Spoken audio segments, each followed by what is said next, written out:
Good morning friends. അപ്പോൾ നമ്മൾ lathe എന്താണെന്ന് പഠിച്ചു. ഏതൊക്കെ ടൈപ്സ് ലെയ്ത്തുകൾ ഉണ്ടെന്ന് പഠിച്ചു. ലെയ്ത്ത് എന്തിനാണ് ഉപയോഗിക്കുന്നത് എന്ന് പഠിച്ചു. ഇനി നമ്മൾ വളരെ ഇമ്പോർട്ടൻ്റ് ആയി പരീക്ഷയ്ക്ക് എല്ലാ പ്രാവശ്യവും ചോദിക്കുന്ന ഒരു ക്വസ്റ്റ്യനാണ്. ഇപ്രാവശ്യം നിങ്ങൾ കഴിഞ്ഞ സീനിയേഴ്സിന് ഉണ്ടായ എക്സാം CDT എക്സാമിന് ചോദിച്ചിട്ടുണ്ടായിരുന്നു ഒരു ക്വസ്റ്റ്യൻ. ലെയ്ത്തിൻ്റെ ഫിഗർ വരയ്ക്കുക, അതിൽ ഓരോ പാർട്സും അടയാളപ്പെടുത്താനും അതിനെക്കുറിച്ച് ഡീറ്റെയിൽ ആയിട്ട് എഴുതാനും ആ ഒരു പോർഷൻ തന്നെയാണ് നമ്മൾ ഇന്നിവിടെ ഡിസ്കസ് ചെയ്യാൻ പോകുന്നത്. ലെയ്ത്ത് കോമ്പോണൻറ്റ്സ്, ലെയ്ത്തിൻ്റെ പാർട്സുകൾ ഏതൊക്കെ, അതിൽ ഓരോന്നിൻ്റെയും വർക്കിംഗ് എങ്ങനെയാണ് എന്നുള്ള കാര്യമാണ് ഡീറ്റെയിൽ ആയിട്ട് നമ്മൾ ഈ വീഡിയോയിൽ കൂടെ പഠിക്കാൻ പോകുന്നത്. അപ്പോൾ നമുക്ക് വീഡിയോയിലേക്ക് കിടക്കാം. Video on lathe components. ഏറ്റവും ഇമ്പോർട്ടൻ്റ് ആയിട്ടുള്ളൊരു കമ്പോണൻ്റാണ് ലെയ്ത്ത് ബെഡ് എന്ന് പറയുന്നത്. ഇത് കാസ്റ്റ് അയൺ വെച്ചിട്ടാണ് ഉണ്ടാക്കിയിരിക്കുന്നത്.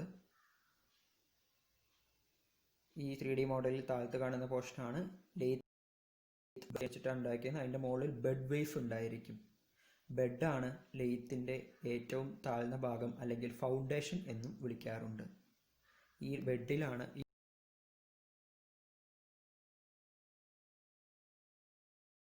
ഈ പ്രാവശ്യം കനം ആവശ്യമായതുകൊണ്ടാണ് അത് കാസ്റ്റ് അയൺ വെച്ച് ഉണ്ടാക്കുന്നത്, കാസ്റ്റ് അയൺ ഉപയോഗിച്ച് ഉണ്ടാക്കിയിരിക്കുന്നത്. ഇതിൽ ഒരു ഇൻവേർട്ടഡ് വി ബെഡ് വേയും ഫ്ലാറ്റ് ബെഡ് വേയും ഉണ്ടായിരിക്കും.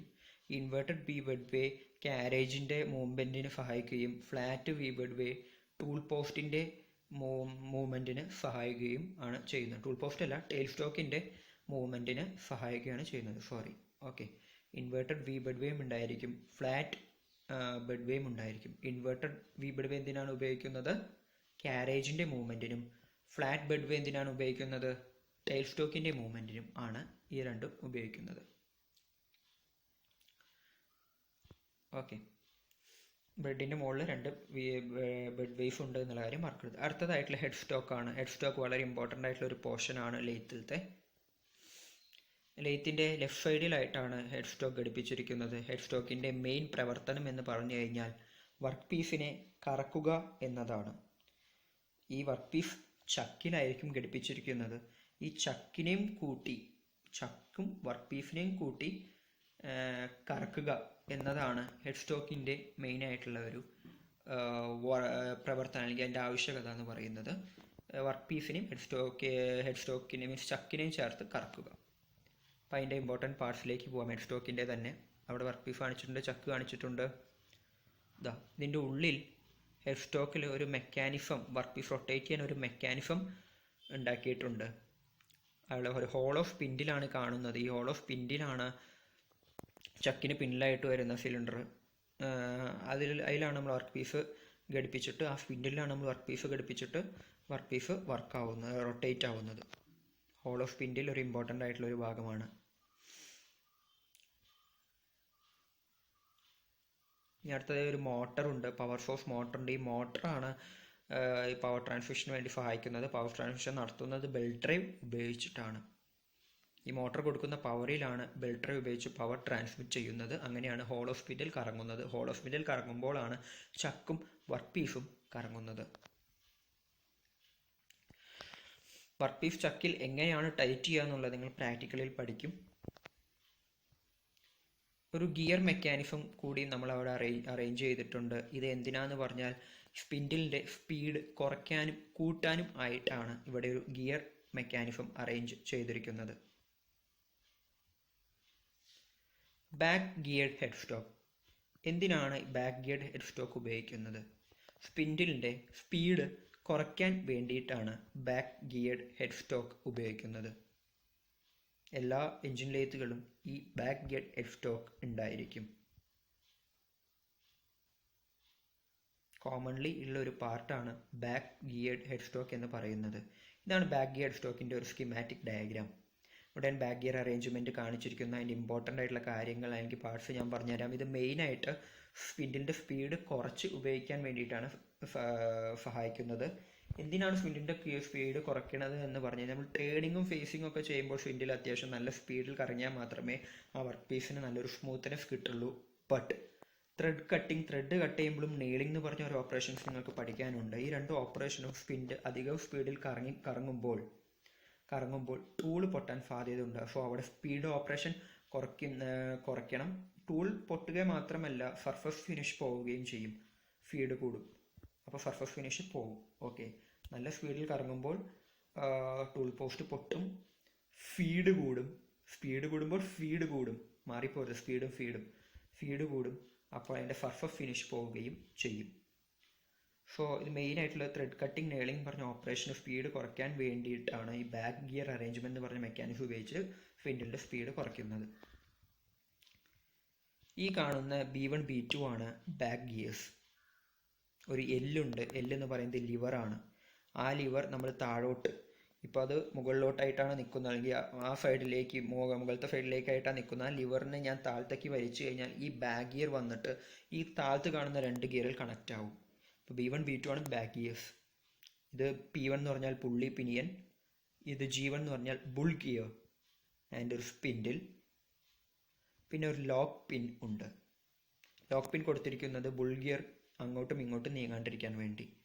ഈ ബുൾ ഗിയറിൻ്റെയും പുള്ളി പിന്നിൻ്റെയും ഇടയിൽ ഒരു കോൺ പുള്ളി കൊടുത്തിട്ടുണ്ട്. കോൺ പുള്ളിയിലാണ് നമ്മൾ ബെൽറ്റ് ഡ്രൈവ് ഫിക്സ് ചെയ്യുന്നത്. ഒരു സ്റ്റെപ്പ്ഡ് ആയിട്ടുള്ള കോൺ പുള്ളിയാണ് ഇവിടെ ഘടിപ്പിച്ചിരിക്കുന്നത്. മീൻസ് ഒരു കോൺ പുള്ളി കഴിഞ്ഞ് കഴിഞ്ഞാൽ പിന്നെ ഒരു ഇൻക്രീസ്ഡ് ഡയമീറ്റർ കോണിക്കൽ സെക്ഷനിൽ ഒരു സ്റ്റെപ്പ് വൈസ് അറേഞ്ച്മെൻറ്റ്. സ്റ്റെപ്പ് കയറുമ്പോൾ എങ്ങനെയാണ് താഴത്തുനിന്ന് മുകളിലേക്ക് ഇങ്ങനെ കയറുക, അതേ രീതിയിലാണ് ഈ കോൺ പുള്ളിൻ്റെ ഒരു അറേഞ്ച്മെൻറ്റ് സ്പിൻഡിലിൽ ചെയ്തിരിക്കുന്നത്.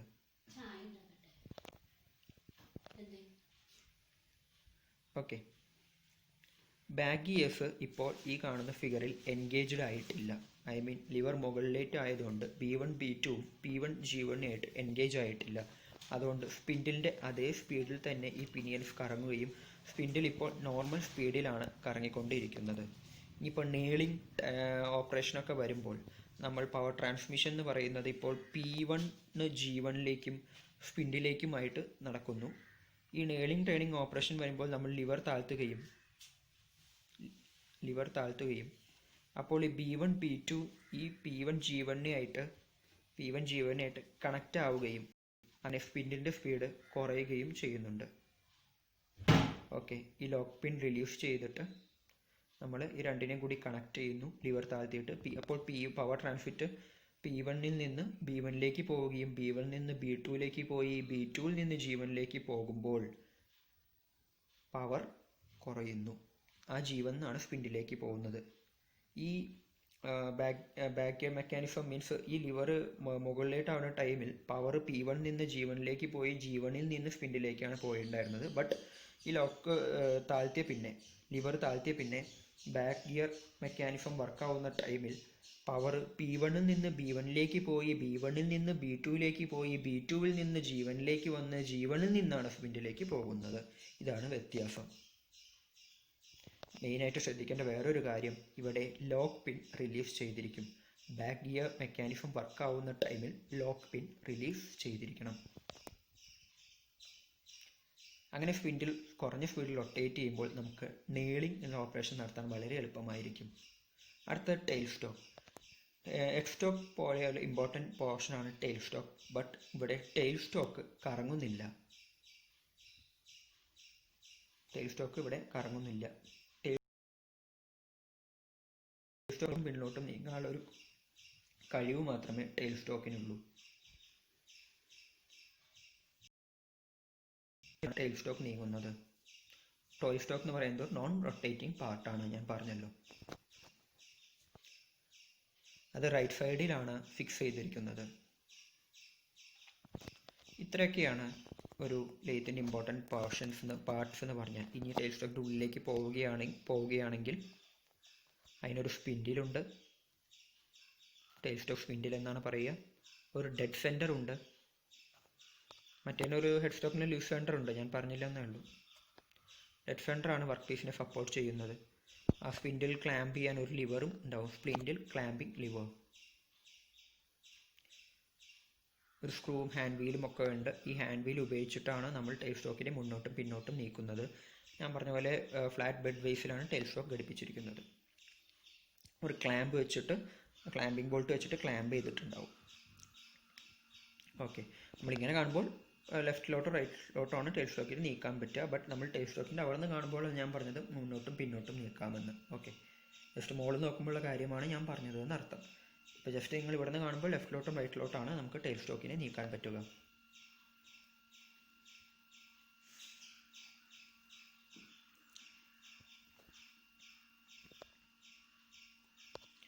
ഇനി ക്യാരേജ് ആണ് അടുത്ത ഇമ്പോർട്ടൻറ്റ് പോർഷൻ. ഹെഡ് സ്റ്റോക്കും ടെയിൽ സ്റ്റോക്കും പോലെ ക്യാരേജും വളരെ ഇമ്പോർട്ടൻ്റ് ആയിട്ടുള്ളൊരു ടോപ്പിക്കാണ്. ക്യാരേജ് എന്തിനാണ് ഉപയോഗിക്കുന്നത്? ക്യാരേജ് ബെഡ് വേസിലാണ് ഘടിപ്പിച്ചിരിക്കുന്നത്. ബെഡിലത്തെ ഫ്ലാറ്റ് വി ബെഡ് വേസിലാണ് ഘടിപ്പിച്ചിരിക്കുന്നത്. ബെഡ് വേസ് ഞാൻ കുറച്ച് മുമ്പ് പറഞ്ഞിട്ടുണ്ടായിരുന്നു ബെഡിനെ കുറിച്ച് പറയുമ്പോൾ. അതിലാണ് ക്യാരേജ് ഘടിപ്പിച്ചിരിക്കുന്നത്. ക്യാരേജിലാണ് നമ്മൾ ടൂൾ ഘടിപ്പിക്കുക. ക്യാരേജിലേക്ക് പോകാം. ക്യാരേജിന് ഇമ്പോർട്ടൻ്റ് ആയിട്ടുള്ള പാർട്സുകൾ എന്ന് പറഞ്ഞു കഴിഞ്ഞാൽ saddle, cross flight, compound rest, tool post, apron. ഇനി അതിലത്തെ ഓരോന്നിലേക്കും നമുക്ക് ഡീറ്റെയിൽ ആയിട്ട് പോകാം. അപ്പോൾ saddle, cross flight, compound rest, tool post, apron. Saddle എന്ന് പറഞ്ഞാൽ എന്താണ്? ഒരു എച്ച് ഷേപ്പ്ഡ് ഡിസൈനിൽ അല്ലെങ്കിൽ എച്ച് ഷേപ്പിൽ ഡിസൈൻ ചെയ്തിരിക്കുന്ന ഒരു കാഫ്റ്റിങ്ങിനെയാണ് സാഡിൽ എന്ന് പറയുന്നത്. അത് ലെഫ്റ്റിലോട്ടും റൈറ്റിലോട്ടുമായിട്ട് സ്ലൈഡ് ചെയ്യുന്നു. ഈ നീങ്ങുന്ന കംപ്ലീറ്റ് സിസ്റ്റത്തിനെയാണ് താഴത്തെ ഗ്രീൻ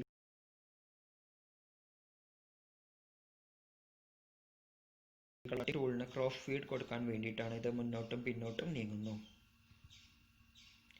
മീൻസ് സാഡിൽ നീങ്ങുന്നതിന് പെർപെൻഡിക്കുലർ ആയിട്ടാണ് ക്രോസ് ഫ്ലൈറ്റ് നീങ്ങുന്നത്. ഇനി കോമ്പൗണ്ട് റെസ്റ്റ് ആണ് കട്ടിംഗ് ടൂളിനെ സപ്പോർട്ട് ചെയ്യുന്നത്. ഈ കട്ടിംഗ് ടൂളിനെ ലെഫ്റ്റിലോട്ടും റൈറ്റിലോട്ടും നീക്കുന്നത് കോമ്പൗണ്ട് റെസ്റ്റ് ആണ്.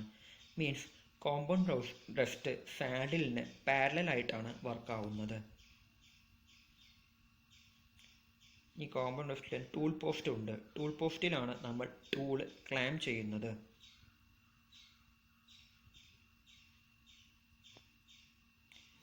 ഇനി ആപ്രോൺ എന്ന് പറയുന്നത് ഈ കാണുന്ന സാഡിലിന് ലെഫ്റ്റിലോട്ടും റൈറ്റിലോട്ടും നീങ്ങാനും അതേപോലെ സാഡിൻ്റെ മുകളിലെ കോമ്പൗണ്ട് റെസ്റ്റും ആയിക്കോട്ടെ അതിന് ഫ്രണ്ടിലോട്ടും താഴോട്ടും നീങ്ങാനും കട്ടിംഗ് ഫീഡ് കൊടുക്കാനും അതിൻ്റെ ഉള്ളിലുള്ള ഗിയർ മെക്കാനിസം കൺട്രോൾ ചെയ്യുന്നത് ആപ്രോൺ ആണ്.